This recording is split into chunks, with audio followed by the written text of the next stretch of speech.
Hello, class. Donna Orvis here, and this is your Quiz 1 review covering chapters 1, 9, and 18. Independent women of the 1920s fashioned this clothing style, which expressed women's rejection of Victorian moral standards, which led to redefining reputation. Those women are flappers.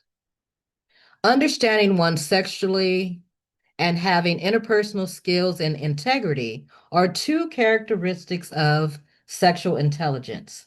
Other aspects involve scientific knowledge and the consideration of the cultural context of sexuality.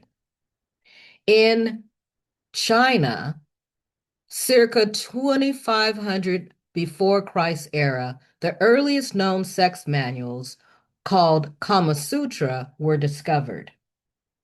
Vatsyayana, a philosopher and author of the Kama Sutra, wrote 7 books that focused on love, pleasure, relationships, and life.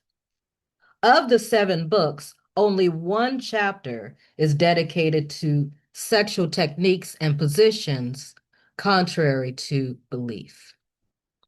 Our Sexuality, the required text, takes a psychosocial approach, reflecting the author's view that psychological factors such as emotions, attitudes, motivations, and social conditioning, such as the process by which we learn our social group's expectations and norms, have a crucial impact on sexual attitudes, values, and behaviors.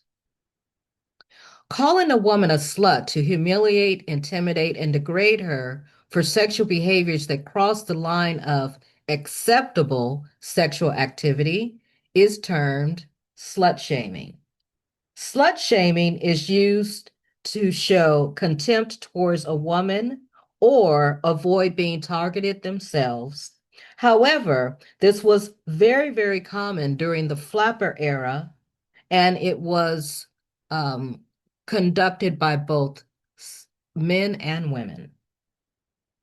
This term is one explanation for a man's inability to maintain sexual arousal within committed, loving relationships. That's Madonna whore complex. This complex or theory was introduced by Sigmund Freud, and it describes a troubling split in which some men perceive women, they categorize them as either saintly and pure, such as a Madonna or a Mary, or sexually promiscuous and degraded, referred to as a whore or Eve, but never both. According to Our Sexuality, the term polysexuality refers to attraction to multiple, but not all, genders, differentiating it from other types of polyamory, such as bisexuality and pansexuality. What old term described the prevailing image of Black womanhood, often shaped by stereotypes? The corresponding stereotype for Black men was that of the hypersexual and potentially violent buck. We're talking about the term Jezebel. See, slaves were viewed as sexual objects. The euphemism Jezebel describes a treacherous seductress with an insatiable sexual appetite.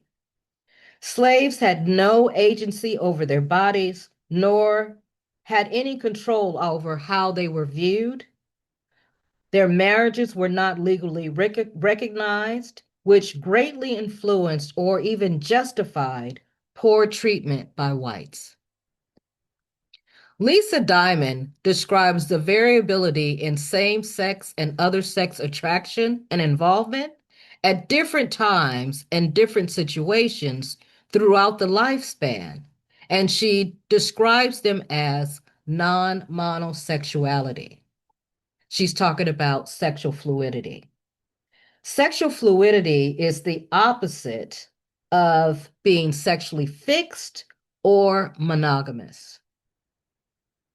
This term describes individuals who are sexually, emotionally, and socially attracted to other same-sex loving individuals. That is homosexuality.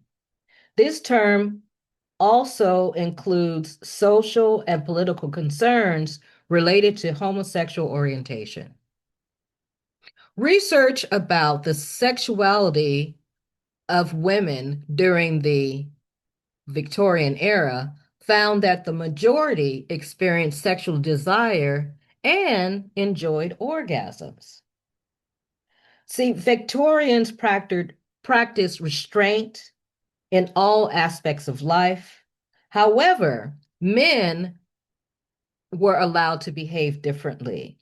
This was a time at which prostitution flourished, and it provided men with extramarital sexual companionship. Men were allowed to smoke in public, they could drink in public, and they partied at will. The notion that young people are enticed and influenced by older homosexual individuals describes the seduction myth. This concept was hypothesized by Sigmund Freud in 1896 before he abandoned it the following year in 1897, and he shifted his research to developing the theory of infantile sexuality. Persons who find intelligence to be the most sexually attractive feature in others could be termed sapiosexuals. I'm sure most of you have heard this term. And according to research, it says that most sapiens are attracted to partners with above average intelligence. Some critics argue that sapiosexuality should be considered a fetish or even a strong preference rather than uh, categorizing it as an orientation. The belief that heterosexuality is superior to gay, lesbian, or bisexual orientation is heterosexism. This belief can lead to discrimination and stigmatization of LGBTQ plus people. The process of becoming aware of and disclosing one's gay, lesbian, or bisexual identity is known as coming out. The elements of coming out would be self-acknowledgement, acceptance, openly disclosing one's homosexuality, informing family and friends, and engaging with the gay community. This six-day protest from June 28th to July 3rd, 1969, followed the police raid on the Stonewall Inn in Greenwich Village, New York City, and is considered the symbolic birth of gay activism. That is the Stonewall Incident. It's also known as the Stonewall Riots or the Stonewall Uprising, and it spurred the creation of gay rights organizations such as the Gay Liberation Front. Also, pride marches that we enjoy today began the following June in 1970. Individuals who are primarily heterosexual and have some degree of sexual interest in and or experience with the same sex are referred to as heteroflexible. Heteroflexible and homoflexible are recent terms that represents numbers 2 and 4 on the Kinsey scale that you see here. So number 2 would be predominantly attracted to women, but more than incidentally attracted to men. And number 4 is predominantly attracted to men, but more than incidentally attracted to women. Okay.